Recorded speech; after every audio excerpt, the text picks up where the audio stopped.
Verb का भी काम करता है। किसका काम करता है? वर्ब का काम करता है। तो वह मेरे सपनों में आई थी या मैं उसके सपनों में आया था। तो यहां पर आना का अंग्रेजी good morning, sit down please. चलो बाबू, आप लोग को बताना है कि हैड क्या है। हाँ, हैड एक वर्ब है, ठीक है। और एक्शन वर्ब के बारे में मैंने बताया था ना, जैसे आना जाना, खाना पीना, उठना बैठना, रोना धोना, गाना बजाना, मारना पीटना, चिल्लाना, ये सब क्या है? एक्शन वर्ब है। ओके, तो हैड के बाद जब भी एक्शन वर्ब आएगा तो अपने थर्ड फॉर्म में रहेगा। किस फॉर्म में रहेगा? थर्ड फॉर्म में रहेगा। याद रहेगा? चलिए, यहां पर यानी कि जब हैड के बाद वर्ब का थर्ड फॉर्म लग जाता है, ठीक है, तो यहां पर हिंदी अर्थ पता है क्या निकलेगा? और मैं हिंदी क्यों बता रहा हूं? क्योंकि यूपी, बिहार, झारखंड, दिल्ली मोस्टली बच्चे जो है हिंदी से इंग्लिश सीखते हैं। ओके, इसलिए मैं इसका हिंदी कंसेप्ट क्लियर कर दे रहा हूं। ओके, ठीक है। तो हैड के बाद अगर जब एक्शन वर्ब आता है तो अपने थर्ड फॉर्म में रहता है। Concept clear? यहां पर हिंदी अर्थ निकलेगा चुका था, चुकी थी, चुके थे, etc, ठीक है। या था, ये थी, ये थी, ये सब आता है। कोई दिक्कत? इंग्लिश में याद रखना है कि जब भी हैड के बाद अगर एक्शन वर्ब तीसरे फॉर्म में आ गया है तो समझ जाना कि उसका हिंदी अर्थ निकलेगा चुका था, चुकी थी, चुके थे। कोई दिक्कत? या आप इस तरह के सेंस देना चाहते हो कि मैं खा चुका था, मैं पहुंच चुका था, मैं एप्लीकेशन लिख चुका था, मैं परीक्षा पास कर चुका था, मैं कार खरीद चुका था। कोई दिक्कत? मैं घर आ चुका था, मैं उनसे मिल चुका था, मैं चाय पी चुका था, मैं नाश्ता कर चुका था, चुकी थी। समझ में आ रही है ना? तो इस तरह के सेंटेंसेज अगर आप बोलना चाहते हो, बस इस थ्योरी को याद रखना है, ठीक है। टेंस में कंफ्यूज माने टेंस में जाकर उलझना नहीं है। बस हैड के बाद एक्शन वर्ब का थर्ड फॉर्म याद रखना है। कोई दिक्कत? चलो, फॉर एग्जाम्पल, अब मैं हिंदी नहीं लिखूंगा, आपको हिंदी अर्थ समझना है। फॉर एग्जाम्पल, कोई भी एक सब्जेक्ट ले लो, जैसे मैंने ले लिया आई, ठीक है, और क्या लगा दीजिए? हैड। एकदम आसान है, क्योंकि हैड जो है सबके साथ लगता है, सब्जेक्ट सिंगुलर हो या प्लूरल हो, ये माने नहीं रखता है, ठीक है। तो कहेंगे आई हैड और वर्ब का तीसरा फॉर्म। अब कोई भी एक वर्ब ले लो, ठीक है। मैं आवेदन लिख चुका था, तो लिखना का अंग्रेजी होता है राइट, और राइट का थर्ड फॉर्म होता है रिटेन। तो कहेंगे आई हैड रिटेन एन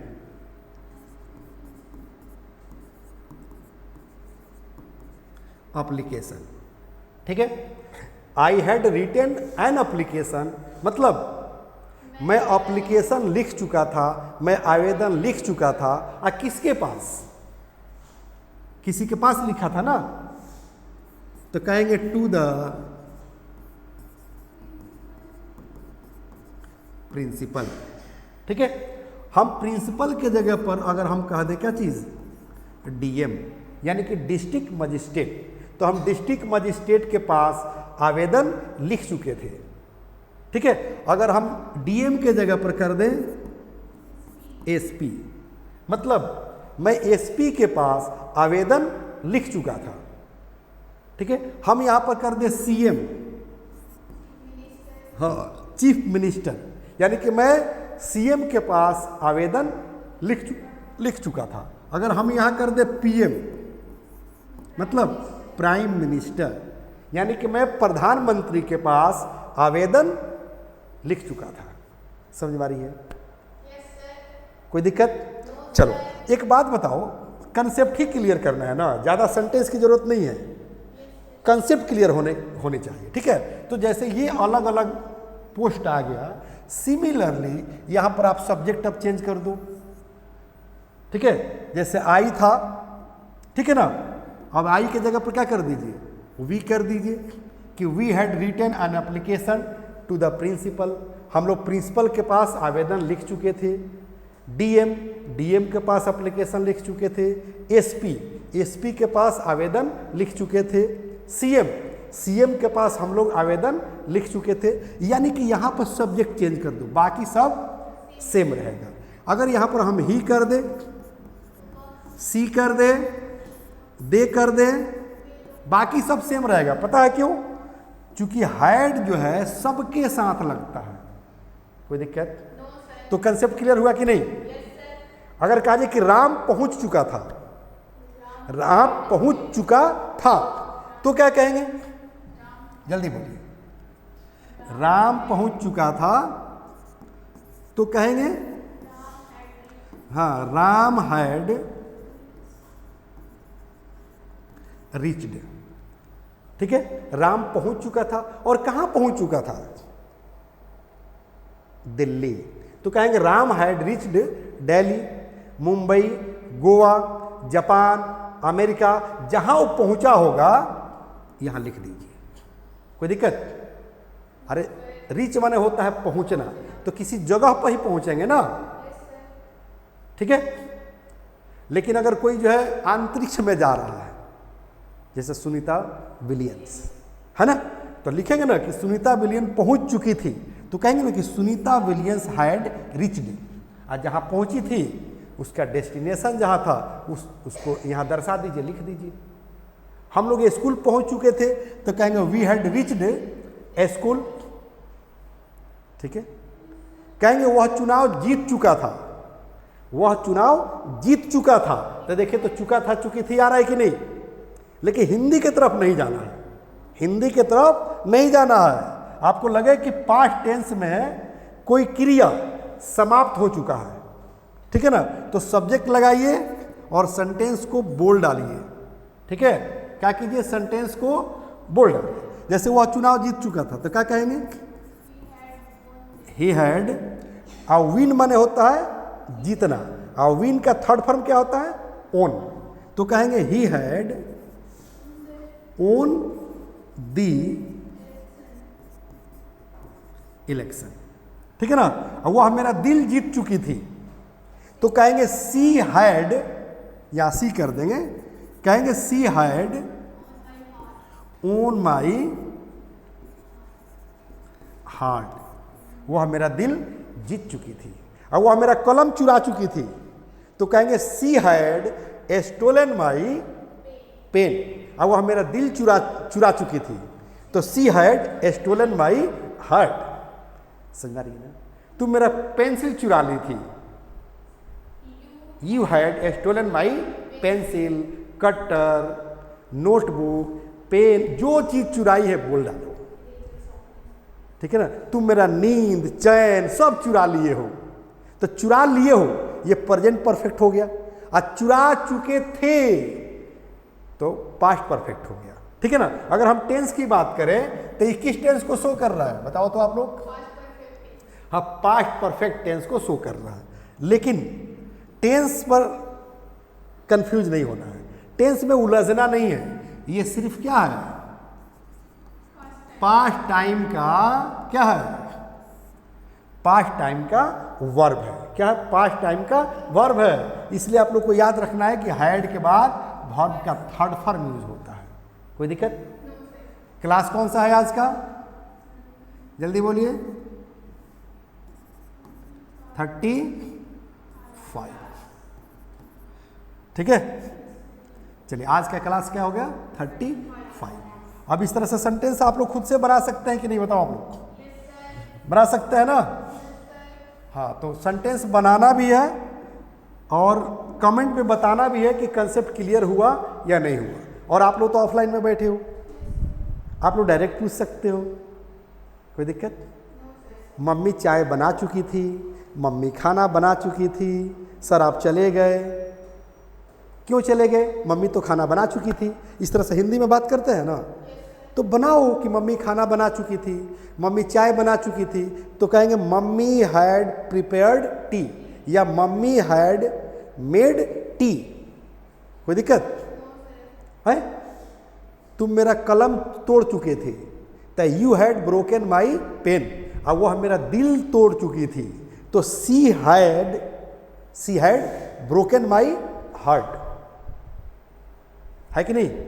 मैं तुम्हारे लिए खिलौना खरीद चुका था, तो I had bought toys for you, मैं तुम्हारे लिए आइसक्रीम खरीद चुका था, I had bought ice cream for you. कोई दिक्कत?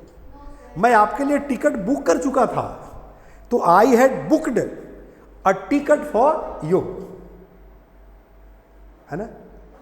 मैं आपके लिए ख्वाब देख चुका था, तो I had dreamed for you. ठीक है? अब वह मेरे सपनों में आई थी, देखो वह आ चुकी थी, वह मेरे सपनों में आई थी, मैं उसके सपनों में आया था, तब क्या अंग्रेजी होगा बता दो? है ना थोड़ा सा डिफिकल्ट पार्ट, तो याद रखना यहां पर क्या लिखे हैं? ड्रीम। ड्रीम माने होता है ख्वाब, सपना, और ये वर्ब का भी काम करता है। किसका काम करता है? वर्ब का काम करता है। तो वह मेरे सपनों में आई थी या मैं उसके सपनों में आया था, तो यहां पर आना का अंग्रेजी कम और गो, ठीक है ना? नहीं होता है, याद रखिएगा। ये मत कहिए कि वह मेरे सपनों में आई थी तो she had come in my dream. अब मैं उसके सपनों में गया था तो I had gone in her dream. ऐसा अंग्रेजी बिल्कुल नहीं होता है, ठीक है बेटा? वह मेरे सपनों में आई थी या मैं उसके सपनों में गया था, तो वह मेरे सपनों में आई थी, इसका शाब्दिक अर्थ क्या हुआ कि मैं उसे अपने सपनों में देखा था, ठीक है ना? तो क्या कहेंगे? I had